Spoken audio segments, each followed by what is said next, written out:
Hi, this is Stephanie Miller from The Stephanie Miller Show. Please enjoy this exclusive clip from my show on Political Voices Network. Michael, I always forget. Are you still call yourself a Republican? Yes. I know you endorsed Yes. Biden, right? I'm still a Republican. I'm a Republican for a number of reasons, not the least of which is it pisses everybody else off. Including me. Well, look, here's the thing. Why should I walk away from an idea and a philosophy that energized me and that I saw as a legitimate pathway to bringing about individual rights and liberties? So now the challenge for me is, how do I fight to hold pieces of that together? Look, I know this party is a crap show. I mean, I know that. Thank you. I'm not sitting here blindly thinking, oh, it's all going to get better tomorrow. Tomorrow. No, it's not. That's not how it works. Are you singing a song from Annie? See, right there. Show tunes in the Republican Party. No. I know, right? I mean, Michael, this party, as we've talked about, is just completely unrecognizable from any party that you or my dad led, I think. Absolutely. We played Steny Hoyer on Ukraine, and I read a tweet. Russian channels are on fire today with celebratory talk of U.S. Congress blocking assistance to Ukraine. Russians debate surviving Ukrainians after the inevitable seizure of the country.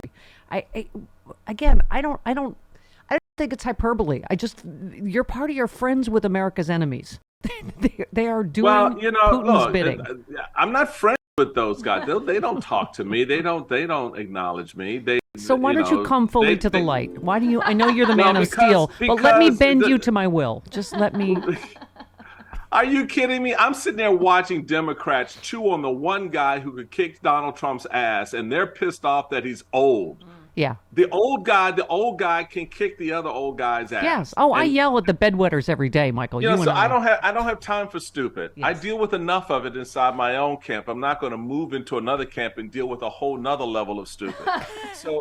So here's my thing. My thing is to make where I am as right as I can.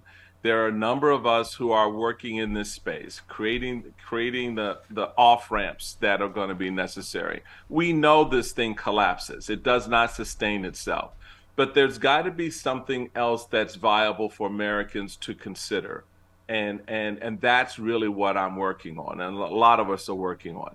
You don't expect a Liz Cheney to suddenly become a Democrat. That's just not rational. Yeah. Right? At least you've been honest enough to tell me that you are the scorpion that's going to sting me when we get to the other side of the fascism river. Absolutely. Yeah. That's right. Yeah. But when I do, baby, you're going to like it. Yeah. It's going to be a good sting. It's kind of hot when you say it. Do you think my love for you is more my daddy issues or your raw animal magnetism? What do you think it is? I think, that combination, we both need a psychiatrist. All right. You quoted Liz Cheney, who said Trump is not an acceptable alternative. He is not the lesser of two evils. He is a completely unfit man for office. He's already shown us what he would do. He can never be near the Oval Office again. And you just said amen and amen. And much like you, Liz Cheney is wrong about every other single thing in the world. But you're right. She is... that it is not hyperbole to say we are facing fascism, authoritarianism, a religious theocracy. If you want to talk about your new speaker saying that he's Moses, and attorney generals in Texas think they don't have to, abide by a judge's order and can tell a woman whether, she can have life-saving health care. I mean, how is this the small government party anymore, Michael? It's not. And the thing, while I appreciate the political point you're making, the reality of it is Mike Johnson is not my speaker. He's our speaker. And he's our speaker because the majority of Americans put the Republicans in charge of the House. Barely. And so, well, I mean... You're doing a good job winnowing it down yourselves. No, but what I'm saying is, the raw number is 3 votes or 4 votes, but the congressional district number, if this presidential election gets pushed to the House, Democrats don't win. Well, wait. But that would be after January 3rd and a new House seated. So if the Republicans retain the House, that's one thing. But did Kevin McCarthy leave just to be vindictive because he hates his party? Look, I knew Kevin was going to leave the moment he got recalled. There's no political advantage for him to stay inside this party. He is as much an anathema inside the party as Liz Cheney and Adam Kinzinger were. Yeah. And the only thing that was resonant with the Republicans in the House was that he was useful to them up to a point. Yeah. And my favorite. When he went down to Mar-a-Lago in January of 21, and he bent over to Trump and showed his fealty. We knew that was a one-way ride. You're working very blue this morning, and I like it. What was that? You're working very blue this morning, and I like it. Well, I'm with you. I bring out my blue. My favorite is that in a phone call right after he was ousted, Trump said he didn't do enough to stop himself from being, ejected, and he said "you" to Trump. Yes. But they still talk in text. I just love these. You hang up first. Like, I don't. It's so dysfunctional and just like emblematic of the Republican Party right now. Let me ask you a question, Stephanie. How did we get away from it? How do we break that cycle? I mean, you've got polls right now that show 48% of Americans prefer Donald Trump over Joe Biden. That's depressing.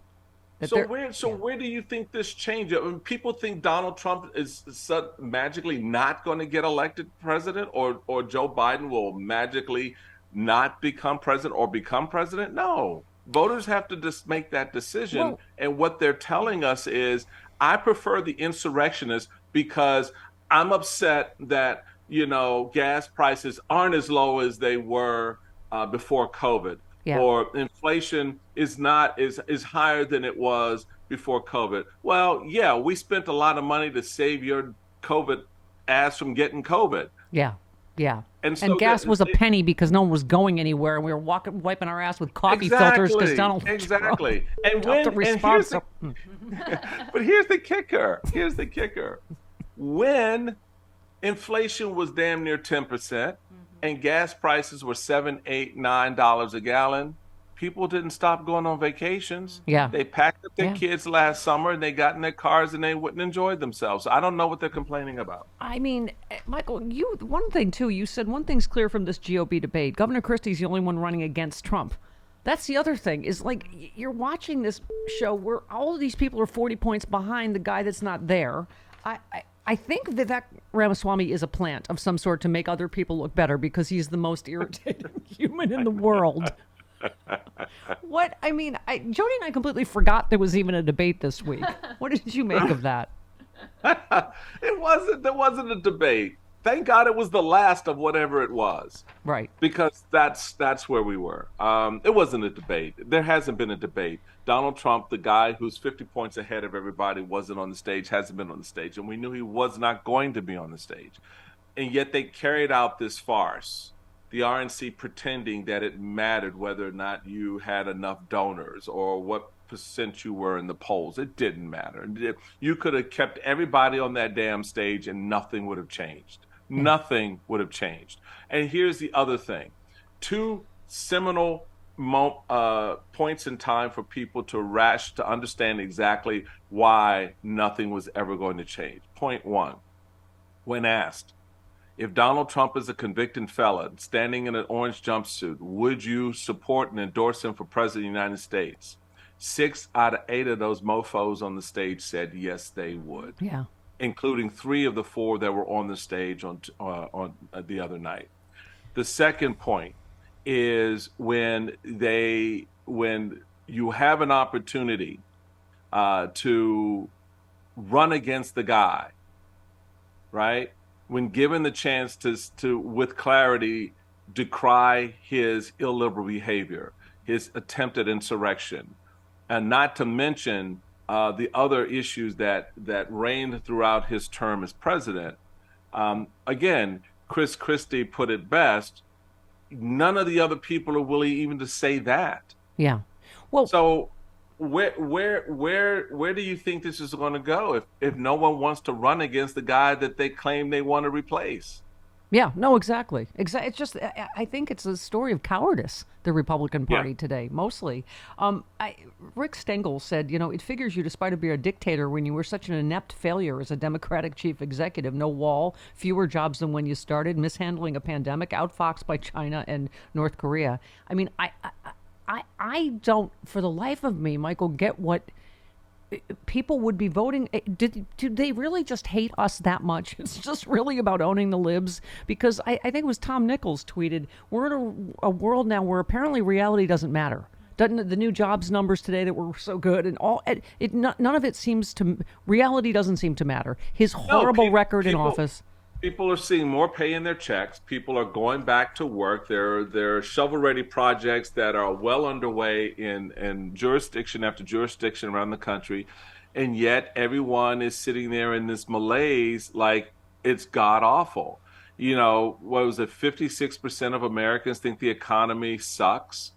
Right. 70-some% think the country's going in the wrong direction. And I'm like, so let me get this straight. You're driving down a road in which there's a cliff at the end, and the person that's trying to steer the car off of that path and move it in a different direction, you think that's the wrong direction, right? That you just want to continue to go over the cliff.